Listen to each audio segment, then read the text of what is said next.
આપ જોઈ રહ્યા છો ક્રાઇમ રિપોર્ટર્સ ટીવી ન્યૂઝ. હવે જોઈએ અગત્યના સમાચાર. સરદાર વલ્લભભાઈ પટેલના જન્મદિવસ નિમિત્તે આમ આદમી પાર્ટી દ્વારા આયોજિત થનાર કિસાન મહાપંચાયતને લઈને બેઠકનું કરાયું આયોજન.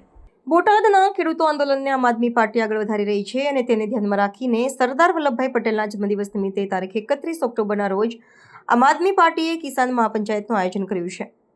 આ મુદ્દે આમ આદમી પાર્ટીએ એલાન કરતા જણાવ્યું હતું કે 31 ઓક્ટોબરે સરદાર વલ્લભભાઈ પટેલની 150મી જન્મજયંતિ નિમિત્તે આમ આદમી પાર્ટીના રાષ્ટ્રીય સંયોજક અરવિંદ કેજરીવાલ ગુજરાતમાં ભાજપ સરકાર દ્વારા થઈ રહેલા અત્યાચાર સામે ખેડૂતોનો અવાજ ઉઠાવવા માટે મહાપંચાયત કરી ખેડૂતોનો અવાજ બુલંદ કરશે. પંજાબના મુખ્યમંત્રી ભગવંત માન પણ સુરેન્દ્રનગર જિલ્લાના લીંબડી વિધાનસભા મત વિસ્તારમાં આયોજિત મહાપંચાયતમાં હાજરી આપશે. આ કાર્યક્રમ દરમિયાન અરવિંદ કેજરીવાલ અને ભગવંત માન જેલમાં બંધ ખેડૂતોના પરિવારો સાથે પણ મુલાકાત કરશે અને ખેડૂત આંદોલન માટે રણનીતિ બનાવશે. 10 ઓક્ટોબરના રોજ બોટાદ જિલ્લા બજારમાં ખેડૂતોએ કળથા પ્રથા નાબૂદ કરવાની માંગ કરી હતી, પરંતુ માર્કેટ યાર્ડના વહીવટીતંત્રે સાંભળવાનો ઇનકાર કર્યો હતો.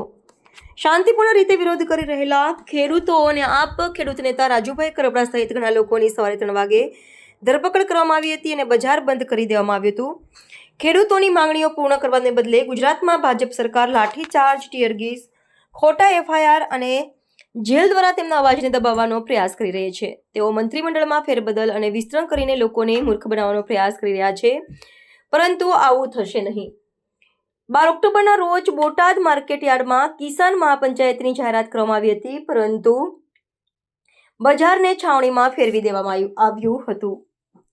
આપના ગુજરાત પ્રદેશ પ્રમુખ ઈસુદાન ગઢવી, યુવા પ્રમુખ બ્રિજરાજ સોલંકી, મહિલા પ્રમુખ રેશમા પટેલ અને મહામંત્રી સાગર રબારી સહિત ઘણા નેતાઓની ધરપકડ કરવામાં આવી હતી અથવા તેમને નજર કેદ કરવામાં આવ્યા હતા. કળદા પ્રથાનો વિરોધ કરી રહેલા ખેડૂતોની માંગણીઓ પૂર્ણ કરવાને બદલે ભાજપ સરકાર તેમના પર લાઠીચાર્જ કરી રહી છે અને ખોટા કેસમાં જેલમાં ધકેલી રહી છે. ભાજપ વિચારી રહી છે કે તે મંત્રીમંડળ બદલીને ગુજરાતના લોકોને મૂર્ખ બનાવી શકે છે, પરંતુ આવું થશે નહીં.